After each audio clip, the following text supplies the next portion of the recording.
దేవునికి మహిమ కలుగును గాక. మరొక పర్యాయము దేవుని యొక్క ఉన్నతమైన మాటలు తెలియచేయడానికి ఈ యొక్క సమయాన్ని తరుణాన్ని ఇచ్చినటువంటి తండ్రి అయిన దేవునికి యేసుక్రీస్తు వారి ద్వారాగా పరిశుద్ధాత్మ యొక్క సహాయంతో నా హృదయపూర్వక కృతజ్ఞత స్థుతులు చెల్లిస్తున్నాను. అదేవిధంగా దేవుని యొక్క మాటలు వినడానికి సిద్ధపడిన ఆత్మీయులైన సహోదరి సహోదరులకు, బంధువులకు మరియు స్నేహితులకు నా హృదయపూర్వక వందనములు మరియు శుభములు తెలియజేస్తున్నాను. ఈ సమయంలో పరిశుద్ధ గ్రంథమైన బైబిల్ నుంచి కొన్ని మాటలను మనం ఆలోచన చేద్దాం. మనం ఆలోచించబోయే అంశం లేదా వర్తమానం బండ మీద వేసిన పునాది జీవితం అన్న వర్తమానాన్ని లేదా అంశాన్ని పరిశుద్ధ గ్రంథమైన బైబిల్ నుంచి ఆలోచన చేద్దాం. ముందుగా దేవుని యొక్క ప్రార్థన సహాయం తీసుకుని తదుపరి విషయాలను బైబిల్లో నుంచి ఆలోచన చేద్దాం. చిన్న ప్రార్థన. కృపగల దేవ, దయగల తండ్రి, ఈ పరిశుద్ధమైన ఉన్నతమైన శ్రేష్టమైన నామానికి స్తుతులు స్తోత్రం చెల్లిస్తున్నాను. మీ యొక్క సజీవమైన రెక్కల క్రింద తండ్రి మమ్మల్ని భద్రపరిచి కాచి కాపాడి ఇగో తండ్రి దినాన తండ్రి కొన్ని మాటలు తండ్రి మీకు అందించడానికి నాకు ఇచ్చినటువంటి ఈ భాగ్యాన్ని బట్టి త్వరను బట్టి స్తుతులు స్తోత్రం చెల్లిస్తున్నాను. అలాగే ఉంటున్న ప్రతి ఒక్కరికి కూడా వినగల చెవి, గ్రహించగల మనసును దయచేయండి. ప్రతి మాట కూడా తండ్రి అర్థం చేసుకోవడానికి, మీ మాటల ప్రకారంగా జీవించడానికి మంచి మనసుని, బుద్ధిని, జ్ఞానాన్ని ఉంటున్న వారికి అలాగే నాకు కూడా అనుగ్రహించమని దయచేయమని ప్రార్థిస్తాను ప్రభా. ఈ యొక్క మాటలన్నీ కూడా తండ్రి మీకు అనుకూలంగా మాత్రమే తండ్రి నేను పలుకులకు సహాయాన్ని అనుగ్రహించమని ఈ ప్రార్థన మీ ప్రియకుమారుడు మా రక్షకుడైన యేసుక్రీస్తు వారి యొక్క శ్రేష్టమైన నామంలో సమర్పించున్నాను తండ్రి. ఆమేన్. ప్రియమైన వారలారా, ఈరోజు మీతో పంచుకుంటున్న ఈ అంశంలో 4 విషయాలను మీ ముందు ఉంచాలని నేను ఇష్టపడుతున్నాను. మొదటిది, దేవుని వాక్యం అనేది ఒక పునాది అని, ఆ వాక్యాన్ని మనం వినడానికి ఎంతో జాగ్రత్త పడాలన్నది మొదటి విషయం అయితే, ఇక రెండవ విషయం ఆ పునాది క్రీస్తే అనే విషయాన్ని మీకు తెలియజేస్తాను. బలమైన పునాది ఏర్పడాలంటే దేవునికి వాక్యానికి విధేయం అవడం ద్వారాగా బలమైన పునాది ఏర్పరచుకోగలమన్నది మూడో విషయం. ఇకపోతే నాలుగవదిగా మన యొక్క ఆత్మీయ జీవితం దేవునిలో కొనసాగిస్తున్నప్పుడు ఎన్నో పరీక్షలు మనకు ఏర్పడవచ్చు. ఆ పరీక్షలను జయించేవారుగా ఉండాలన్నది, ఎప్పుడు జయించగలము అన్నది నాలుగో విషయం. కనుక ఈ 4 విషయాల నుంచి మనం కొన్ని మాటలు మనం ఆలోచన చేసి తద్వారాగా మన ఆత్మీయ జీవితాన్ని పట్టుకోవాలని మీకు తెలియజేస్తాను. ముందుగా ముఖ్య వాక్య భాగాన్ని, ఈ యొక్క అంశానికి సంబంధించినటువంటి లేదా ఈ వర్తమానానికి సంబంధించినటువంటి ముఖ్య వాక్య భాగాన్ని మనం చదువుకుందాం. లూకా సువార్త 6వ అధ్యాయము 48వ వచనం. లూకా సువార్త 6వ అధ్యాయం 48వ వచనాన్ని చదువుదాం. వాడు ఇల్లు కట్టవలనని ఇండి లోతుగా త్రవ్వి బండ మీద పునాది వేసిన వాని పోలియుండును. వరద వచ్చి ప్రవాహము ఆ ఇంటి మీద వడిగా కొట్టినను అది బాగుగా కట్టబడినందున దాన్ని కదిలింపలేకపోయాను. 49వ వచనం. అయితే నా మాటలు వినియు చేయని వాడు పునాది వేయక నేల మీద ఇల్లు కట్టిన వానిని పోలియుండును. ప్రవాహము దాని మీద వడిగా కొట్టగానే అది కూలి పడెను. ఆ ఇంటి పాటు గొప్పదని చెప్పాను. ఇక్కడ ఈ సందర్భం మనకు ఇంకా బాగా అర్థం అవడానికి 46వ వచనం నుంచి కూడా చదువుతున్నాను. ఒకసారి చూడండి. నేను చెప్పు మాటల ప్రకారం మీరు చేయక ప్రభువా ప్రభువా అని నన్ను పిలుచుట ఎందుకు? నా యొద్దకు వచ్చి నా మాటలు విని వాటి చొప్పున చేయు ప్రతి వాడును ఎవరిని పోలి ఉండునో మీకు తెలియజేతును. ఇక్కడ సందర్భాన్ని మనం ఆలోచన చేస్తే యేసుక్రీస్తు వారు చెబుతున్నటువంటి మాట ఏంటంటే, నేను చెప్పు మాటల ప్రకారంగా మీరు చేయక నన్ను ప్రభువా ప్రభువా అని పిలుచుట ఎందుకు అన్నది 46వ వచనంలో మనం చూస్తాం. అంటే ఇక్కడ యేసుక్రీస్తు వారి యొక్క ఉద్దేశం ఏంటంటే, ఆయన చెప్పిన మాటల ప్రకారంగా చెయ్యాలి, అంటే పని చేయాలి, అలాగే జీవితం ఉండాలి అన్నది యేసుక్రీస్తు వారు ఇక్కడ చెబుతున్నారు. అంటే నేను చెప్పే మాటలు ప్రకారంగా మీరు జీవించకుండా, నేను చెప్పే మాటల ప్రకారంగా బ్రతకకుండా ప్రభువా ప్రభువా అని నన్ను పిలుచుట ఎందుకు అని చెబుతూ ఒక సందర్భాన్ని, ఒక విషయాన్ని యేసుక్రీస్తు వారు ఇక్కడ ఉదహరిస్తున్నారు. ఏంటంటే 47వ వచనం. నా యొద్దకు వచ్చి నా మాటలు విని వాటి చొప్పున చేయని ప్రతి వాడును ఎవరిని పోలి ఉండునో మీకు తెలియజేతును. అంటే నా యొద్దకు వచ్చి నా మాటలు విని వాటి చొప్పున, అనగా నా మాటల చొప్పున చేయు ప్రతి వాడు ఎవరిని పోలి ఉండునో అన్న విషయాన్ని ఇక్కడ యేసుక్రీస్తు వారు చెప్పబోతున్నారు. ఇక్కడ అదే మనం చూస్తున్నాం. నా మాటలు విని వాటి చొప్పున చేయు ప్రతి వాడును ఎవరిని పోలి ఉండునో మీకు తెలియజేతును అని యేసుక్రీస్తు వారు అంటున్నారు. అంటే ఒక ఉదాహరణని ఇక్కడ యేసుక్రీస్తు వారు చెప్పబోతున్నారనమాట. ఏంటి ఆ యొక్క ఉదాహరణ అంటే 48వ వచనం.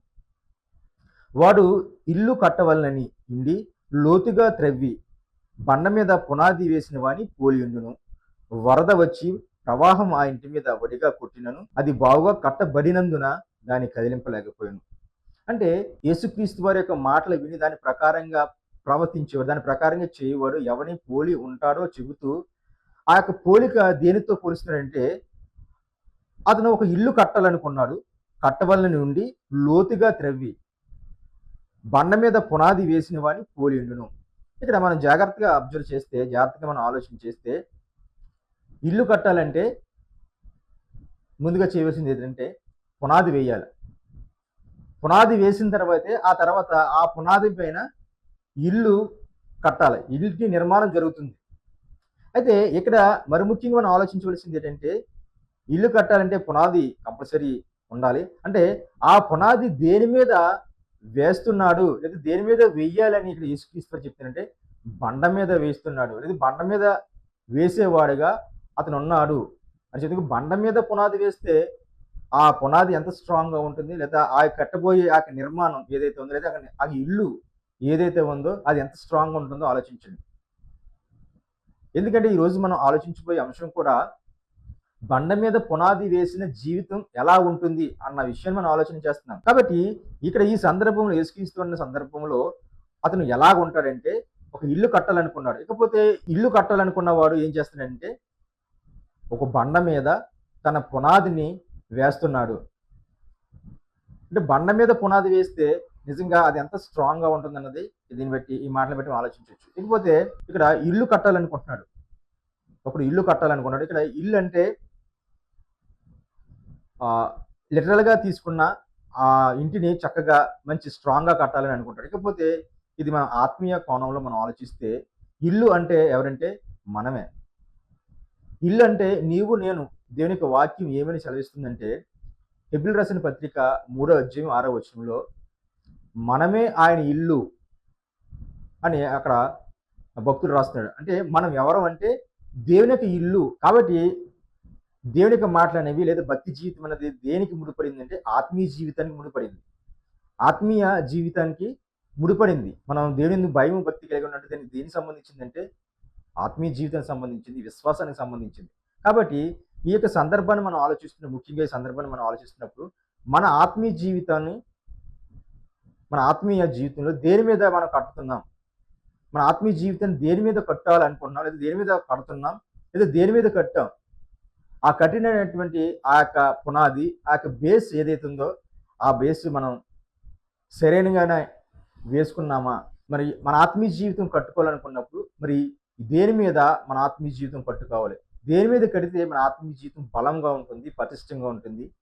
అలాగే ఎన్ని వరదలు వచ్చినా, గాలి వచ్చినా, తుఫాను వచ్చినా పడకుండా ఉండాలంటే మనం ఏం చేయాలన్నది కొన్ని వచ్చిన మనం ఆలోచన చేద్దాం. మొదటి విషయాన్ని మనం ఆలోచన చేస్తే దేవుని వాక్యం అన్నది అదొక పునాది లాంటిది. ఆ పునాది అయిన దేవుని వాక్యాన్ని మనం వినే విషయంలో ఎలా ఉన్నాం, అసలు ఎలా ఉండాలి అన్నది ఒక భక్తుడు రాస్తున్నాడు. ఆ మాటను మనం చదువుకుందాం. యాకోబు రాసిన పత్రిక 1వ అధ్యాయం 22వ వచనం. యాకోబు గారు రాసిన పత్రిక 1వ అధ్యాయం 22వ వచనాన్ని చదువుతున్నాను. మీరు వినువారు మాత్రమే ఉండి మిమ్మల్ని మీరు మోసపుచ్చుకొనకుండా వాక్య ప్రకారం ప్రవర్తించేవారినే ఉండుడి. ఇక్కడ భక్తుడైన యాకోబు గారు ఏమంటున్నారంటే మీరు వినువారు మాత్రమే ఉండి, ఏంటి ఇక్కడ వినడం అంటే దేవుని యొక్క వాక్యం.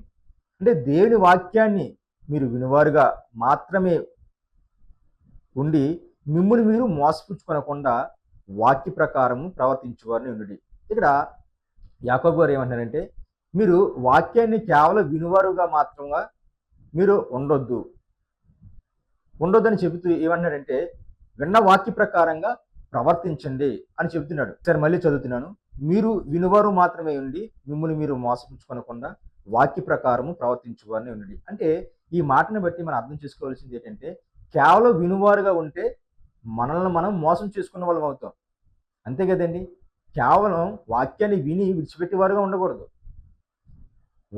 విన్న వాక్యాన్ని ఏం చేయాలంటే మన జీవితానికి అన్వయించుకుని అనుకరించాలి, అంటే వాక్యానుసారంగా ప్రవర్తించాలి. అదే అంటున్నాడు, మీరు వాక్య వినువారు మాత్రమే ఉండి మిమ్మల్ని మీరు మోసపుచ్చుకొనకుండా వాక్య ప్రకారము ప్రవర్తించువారని ఉండుడి. అంటే విన్న వాక్య ప్రకారంగా ప్రవర్తించాలనేది ఇక్కడ భక్తుని యొక్క ఉద్దేశం. కాబట్టి మనం వాక్యం వింటున్నప్పుడు ఏం చేయాలంటే విన్న వాక్యాన్ని గ్రహించి అర్థం చేసుకుని ఆ వాక్యానుసారంగా బ్రతకాలి. ఎందుకంటే మన ఆత్మీయ జీవితానికి వాక్యం అనేది చాలా ముఖ్యం, చాలా ఇంపార్టెంట్. మన ఆత్మీయ జీవితం ఎదగాలంటే దినదినము నిర్మించుకోవాలంటే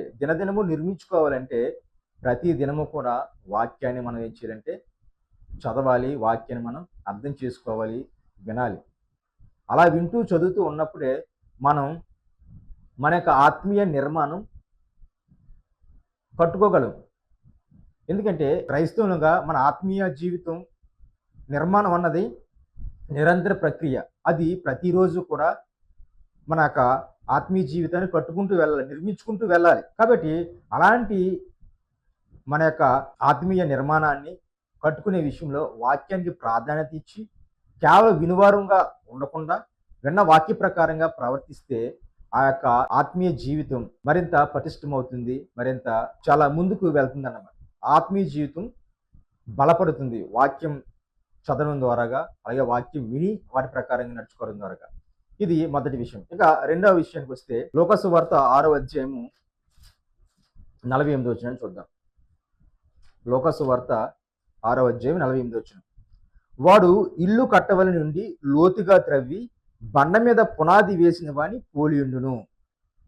అంటే బండ మీద పునాది వేసిన వాని పోలియుండును అంటే అతను ఇల్లు కట్టాలనుకున్నాడు.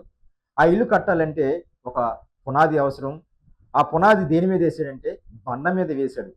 బండ మీద పునాది వేస్తే నిజంగా ఆ పునాది చాలా స్ట్రాంగ్గా ఉంటుంది. ఆ పునాది మీద కట్టబోయే ఇల్లు పడిపోదు, చాలా స్ట్రాంగ్గా ఉంటుంది అన్నది ఇక్కడ మాటల యొక్క అర్థం.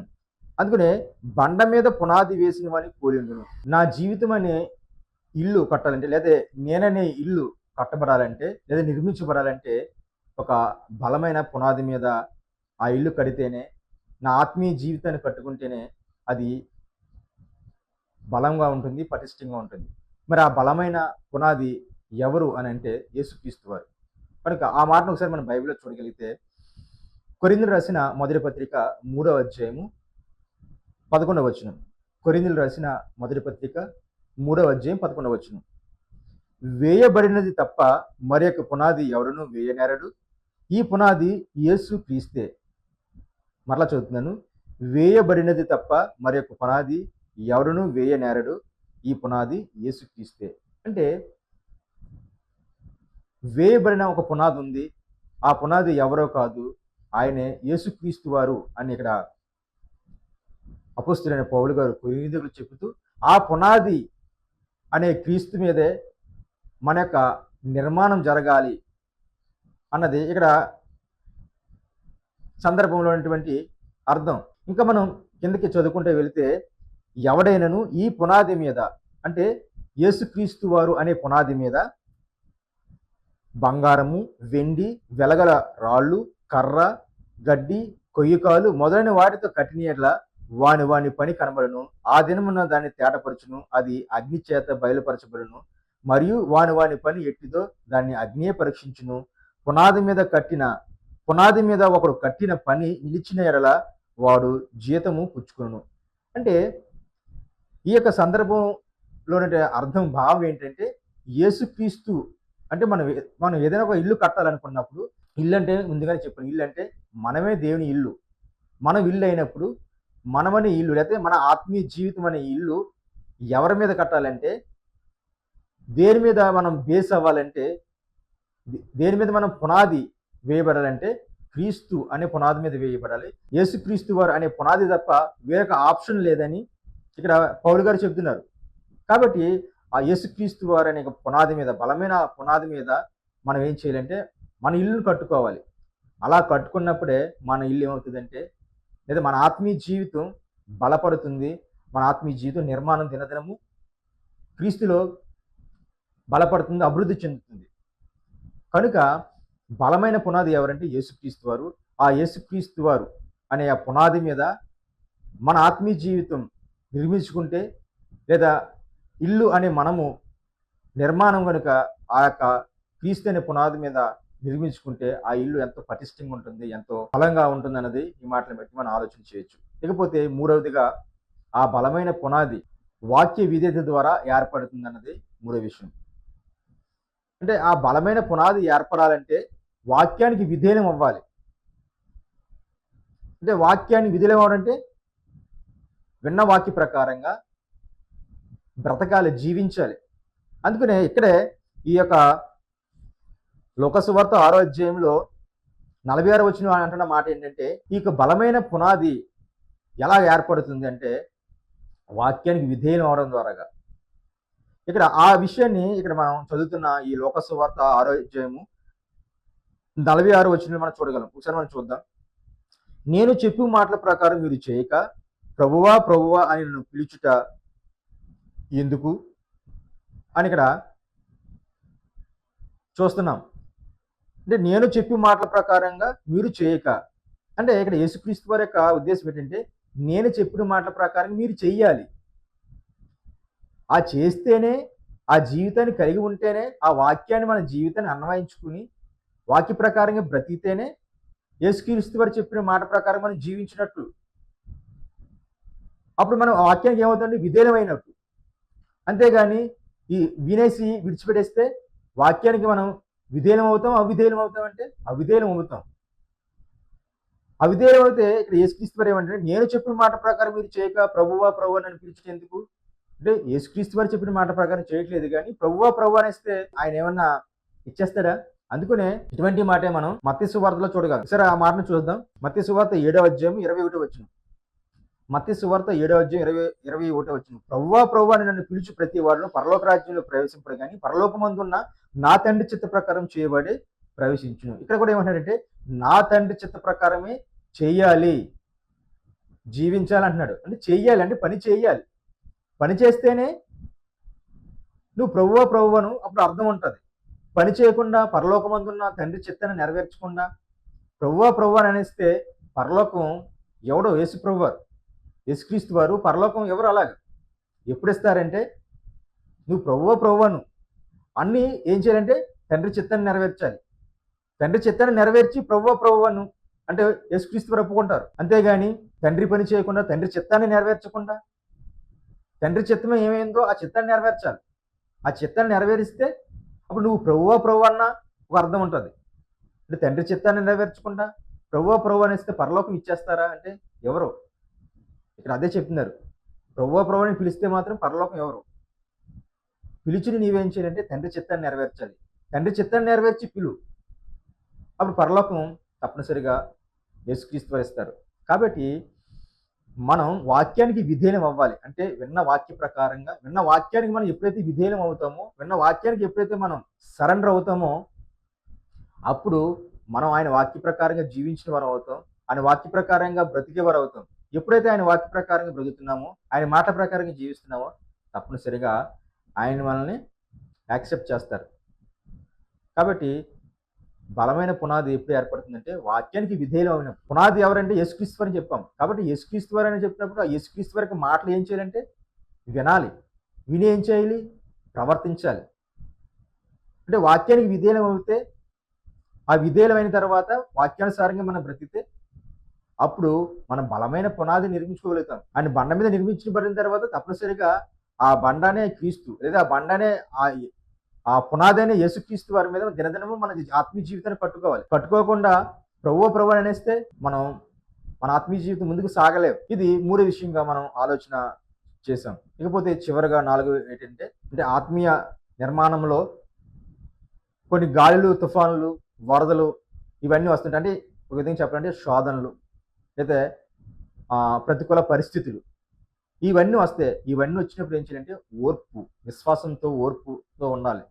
ఓర్పుతో, విశ్వాసంతో మనం కొనసాగాలి దేవునిలో, అంతేగాని భయపడిపోకూడదు. అందుకనే బండ మీద తన యొక్క పునాది నిర్మించుకున్నవాడు, ఆ యొక్క ఆత్మీయ జీవితం నిర్మించుకున్నవాడు ఎలాంటి వరదలు వచ్చినా, ఎలాంటి ప్రతికూల పరిస్థితులు వచ్చినా అతనికి ఏమవ్వదు, కదలడు అని చెబుతున్న సందర్భాన్ని చివరిగా మాట చూసుకుని మనం ముగిందా.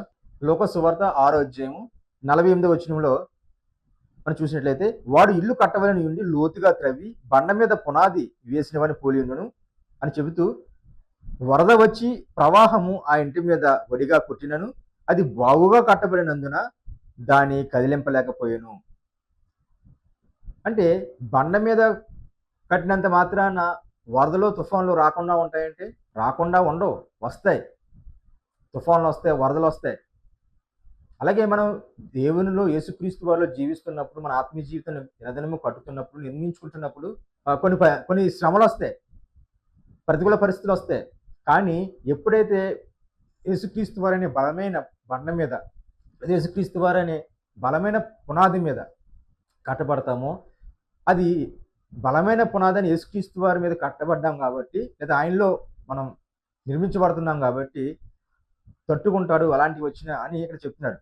అందుకని ఏమిటంటే, వరద వచ్చి ప్రవాహం ఆ ఇంటి మీద ఒడిగా కొట్టినను అది బాగో కట్టబడినందున దాన్ని కదిలింపలేకపోయాను. ఇక్కడ బాగో కట్టబడినందున అన్నది ఇక్కడ 2 అంకేసి ఫుట్ నోట్లో ఏముందంటే, అనేక ప్రాచీన ప్రతుల్లో దాని పునాది బండ మీద వేయబడిన గనుక అని పాఠాంతరము. అంటే దేని పునాది అంటే, ఆ యొక్క ఇంటి యొక్క పునాది దేని మీద వేయబడింది? బండ మీద వేయబడింది. పునాది బండ మీద వేయబడింది. బండ అంటే క్రీస్తు అని కూడా అర్థం వస్తుంది. అంటే క్రీస్తు అనే బండ మీద వేయబడింది కాబట్టి అది ఏం చేయదంటే, వరద ప్రవాహం వచ్చినా కూడా కదిలింపలేకపోయాను. దేన్ని? ఇంటిని. అనగా నీవు అనే ఇల్లు లేదా నేను అనే ఇల్లు ఎప్పుడైతే క్రీస్తులో బలంగా పటిష్టంగా మన పునాది వేసుకుంటామో, అప్పుడు శ్రమ, ఇరుకులు, ఇబ్బందులు లేదా ప్రతికూల పరిస్థితులు ఏమొచ్చినా కూడా మనం నిలబడతాము, కదలము అన్నది ఇక్కడ మాటలుగా భావం. ఒకవేళ ఆ బలమైన పునాది వేసుకోకపోతే, లేదా వేసుకున్నామనే భ్రమలో ఉండి ముందుకు సాగిపోతే అతని యొక్క జీవితం ఎలా ఉంటుందో 49వ వచనం మనం చూస్తాం. ఒకసారి ఆ మాటను కూడా చూద్దాం. అయితే నా మాటల వినియు చేయని వాడు పునాది వేయక నేల మీద ఇల్లు కట్టిన వాడిని పోలి ఉండును. ప్రవాహం దాని మీద ఒడిగా కొట్టగానే అది కూలిపడెను. ఆ ఇంటి పాటు గొప్పదని చెప్పాను. యేసుక్రీస్తు వారి మాటలు వినేవాళ్ళు చాలా మంది ఉన్నారు. వినేవాళ్ళకి కొద్దు లేదండి, ఎందరో వింటున్నారు. కానీ వినేవాళ్ళందరూ కూడా విన్న వాక్య ప్రకారంగా ప్రవర్తిస్తున్నారంటే, విన్న వాక్య ప్రకారంగా జీవిస్తున్నారంటే లేదనే చెప్పొచ్చు. ఎలాగంటే, అయితే నా మాటలు విని చేయనివాడు, అంటే యేసుక్రీస్తు వారి యొక్క మాటలు విని చేయని, మాటలైతే వింటున్నాడు. ఎంతవరకు ఉంటున్నాడంటే వినే వరకు మాత్రమే ఉంటున్నాడు. వినే వరకు మాత్రమే అతను ఉంటున్నాడు తప్ప విన్న వాక్య ప్రకారంగా లేదా విన్న మాటల ప్రకారంగా ప్రవర్తించట్లేదు. మరి ప్రవర్తించకపోతే తను కట్టుకున్న ఇల్లు లేదా తన ఆత్మీయ జీవితం అనే ఇల్లు పడిపోతుందా, ఉంటుందా అని అంటే పడిపోతుందని ఇక్కడ వాక్యం యేసుక్రీస్తు వారు స్పష్టం చేస్తున్నారు. అదే ఏమంటారంటే, అయితే నా మాటల్లో వినియు చేయనివాడు పునాది వేక నేల మీద ఇల్లు కట్టిన వాడిని పోలి ఉన్నాడు. అంటే కేవలం దేవుని యొక్క మాటలు విని, యేసుక్రీస్తు వారి యొక్క మాటలు వినేవాడు ఎలా ఉంటాడంటే నేల మీద ఇల్లు కట్టుకున్న వాడిని పోలి ఉంటాడు అన్నది ఇక్కడ ఈ యొక్క మాటల యొక్క ఇంటెన్షన్, ఈ ఉద్దేశం. కేవలం మాటలు వినేవాడు అంటే యేసుక్రీస్తు వారి మాటలే వినేవాళ్ళు ఉన్నారు, చాలా మంది ఉన్నారు. కానీ వినేవారుగా మాత్రమే ఉంటున్నారు. వినేవారుగా మాత్రమే ఉంటే యాకోబు పత్రిక 1:20 ఏమని చదువు? మోసపుచ్చుకుంటాం. కేవలం వినేవారుగా ఉంటే మళ్ళీ మనం మోసపుచ్చుకున్నట్టు అవుతుంది. కేవలం వినేవారుగా ఉంటే ఇక్కడ దేంతో పోలిస్తుందంటే నేల మీద ఇల్లు కట్టుకున్న వాడితో పోలి ఉండును అని అంటాడు. అంటే యేసుక్రీస్తు వారి మాటలు వినేవాడు, కేవలం మాటలు వినేవాడు నేల మీద ఇల్లు కట్టుకుంటే, మరి ఇల్లు కట్టుకున్నప్పుడు వరదలు, వానలు, తుఫాన్లు, గాలి వస్తే ఇంటి మీద కొడితే ఆ ఇల్లు పడిపోకపోతే ఏమవుతుందండి? ఒకసారి ఆలోచించండి. పడిపోద్ది, చాలా ఈజీగా పడిపోద్ది. ఎందుకంటే తన యొక్క పునాది బలమైన పునాది మీద తన యొక్క జీవితం కట్టుకోలేదు కాబట్టి, కేవలం దేవుని యొక్క మాటలు వినేవాడుగా మాత్రమే ఉన్నాడు కాబట్టి తప్పనిసరిగా శ్రమ, శోధన వచ్చి పడిపోద్ది. అందుకనే యాకోబు గారు ఒక మాటను రాస్తున్నారు. ఆ మాటను తీసుకుని ముగిస్తాను. యాకోబు గారు రాసిన పత్రిక 1వ అధ్యాయం 2వ వచనం. నా సహోదరులారా, మీ విశ్వాసమునకు కలుగు పరీక్ష ఓర్పును పుట్టించునని ఎరిగి మీరు నానా విధములైన శోధనలో పడినప్పుడు అది మహానందం అని ఎంచుకొనుడి. ఇక్కడ ఏం చెప్తున్నాడంటే, నా సహోదరులారా, మీ విశ్వాసమునకు కలుగు పరీక్ష ఓర్పును పుట్టించునని ఎరిగి. అంటే మన విశ్వాసానికి ఏం కలుగుతుంది అంటే పరీక్ష కలుగుతుంది. మన విశ్వాసంలో ఉన్నప్పుడు, అనగా క్రీస్తుని నమ్ముకున్నప్పుడు, ఆ నమ్మకంలో ఉన్న మనము, క్రీస్తులో ఉన్న మనం మన ఆత్మీయ జీవితాన్ని కట్టుకోవాలనుకున్నాం. దినదినము మన ఆత్మీయ జీవితం నిర్మించుకోవాలనుకున్నప్పుడు ఏమొస్తుందంటే పరీక్షలు వస్తాయి. ఆ పరీక్షలో ఏం చేయాలంటే ఓర్పు కలిగి ఉండాలి. అందుకని పరీక్ష ఓర్పును పుట్టించడం ఎరిగి మీరు నానా విధమైన శోధనలో పడినప్పుడు అది మహానందమని ఎంచుకోండి. అంటే నానా విధమైన శోధనలు వస్తాయి. క్రీస్తులో మన ఆత్మీయ జీవితాన్ని కొనసాగిస్తున్నప్పుడు, మన ఆత్మీయ జీవితాన్ని పట్టుకుంటున్నప్పుడు నానా శోధనలు వస్తుంటాయి. ఆ శోధనలు వచ్చినప్పుడు మనం భయపడిపోకూడదు. ఆ శోధనలో పడిపోకూడదు. ఆ శోధనను జయించాలి. అందుకు ఏమంటే శోధనలు వచ్చినప్పుడు, ఆ శోధనలో పడినప్పుడు అది మహానందం అని ఎంచుకోవాలి. శోధనలు వచ్చినప్పుడు ఏంటంటే మహానందం అని ఎంచుకోవాలంట. శోధనలు వచ్చేసినవన్నీ కృంగిపోకూడదు. శోధనలు వచ్చినవన్నీ బలహీనపడకూడదు. శోధనలు వచ్చినప్పుడు దేవుని యొక్క ప్రార్థన సహాయం తీసుకుని, దేవుని యొక్క వాక్యాన్ని గుర్తు చేసుకుని, ఆ వాక్యం ద్వారా ఆ శ్రమలను లేదా ఆ వాక్యం ద్వారా శోధనలను ఏం చేయాలంటే జయించాలి. జయిస్తే అప్పుడు ఏమవుతుంది? ఆనందం. కాబట్టి ఇక్కడ లోక సువార్త 6వ అధ్యాయం 49వ వచనంలో చెప్పబడుతున్న మాట ఏంటంటే, వాక్యం అయితే వింటున్నారు కానీ విన్న వాక్య ప్రకారంగా ప్రవర్తించట్లేదు, విన్న వాక్య ప్రకారంగా జీవించట్లేదు. అలా జీవించకపోతే అతని ఇల్లు కుప్పకూలిపోద్ది అని చెప్తుంది. కాబట్టి విన్న మాటలన్నీ కూడా మీరు అర్థం చేసుకుని, గ్రహించి దేవుని వాక్యానికి విధేయమై ఆయన వాక్య ప్రకారంగా బ్రతకాలని జీవించి తెలియజేసి నా మాటలు ముగిస్తున్నాను. నేను ప్రార్థన చేస్తున్నాను. కృపగల దేవ, దయగల తండ్రి, తండ్రి, మా యొక్క జీవితాన్ని యేసుక్రీస్తు వారు అనే పునాది మీద కట్టుకుని దినదినము నిర్మించుకుని, మా ఆత్మీయ జీవితం నిర్మించుకుని బలపడి స్థిరపడి వాక్య ప్రకారంగా జీవించేవారుగా మమ్మల్ని బలపరచని స్థిరపరచని ప్రభా. కేవలం వినువారుగా మేము ఉండకుండా విన్న వాక్య ప్రకారంగా ప్రవర్తించేవారుగా మాకు మంచి మనసును, బుద్ధిని, జ్ఞానాన్ని దయచేయమని ప్రార్థిస్తున్నాను ప్రభా. అదేవిధంగా అల్పులను అభాగ్యులను నన్ను జ్ఞాపకించుకొని మీ మాటలను జాగ్రత్తగా చెప్పడానికి మంచి మనసును దయచేయండి. చెప్పిన మాటలు తండ్రి పొరపాటు ఏదైనా దయచేసి నన్ను క్షమించండి. ఇంకా మీ మాటలు తండ్రి జాగ్రత్త చెప్పడానికి వివేకాన్ని, జ్ఞానాన్ని దయచేయండి. అదేవిధంగా ఉన్న వారిలో తండ్రి ఎవరైనా శరీర బలహీనత ఉంటే తండ్రి వారిని స్వస్థపరచండి, ప్రభుత్వం కనికరించమని ఈ ప్రార్థన మీ కుమారుడు మా రక్షకుడైన యేసుక్రీస్తు వరకు ఉన్నతమైన నామమున సమర్పించున్నాను తండ్రి. ఆమేన్. అందరికీ వందనములండి. విన్న ఈ యొక్క వాక్యాన్ని మీకు తెలిసిన వారికి షేర్ చేయవలసిందిగా, పంపించవలసిందిగా మనం చేస్తూ ఈ మాట ముగిస్తున్నాం.